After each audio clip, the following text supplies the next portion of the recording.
প্রতি বছর আষাঢ় মাসের শুক্লা দ্বিতীয়া তিথিতে হয় রথযাত্রা।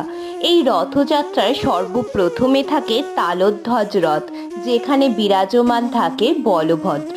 14 চাকা বিশিষ্ট এই রথের উচ্চতা হয় 44 ফিট। তারপর থাকে স্বয়ং জগন্নাথ দেবের রথ অর্থাৎ নন্দী ঘোষ। 16টি চাকা বিশিষ্ট এই রথের উচ্চতা হয় 45 ফিট এবং সবশেষে যান সুভদ্রা দেবী। তার রথের নাম দেবী রথ বা পদ্মধ্বজ, যার চাকা থাকে 12টি এবং উচ্চতায় হয় 43 ফিট।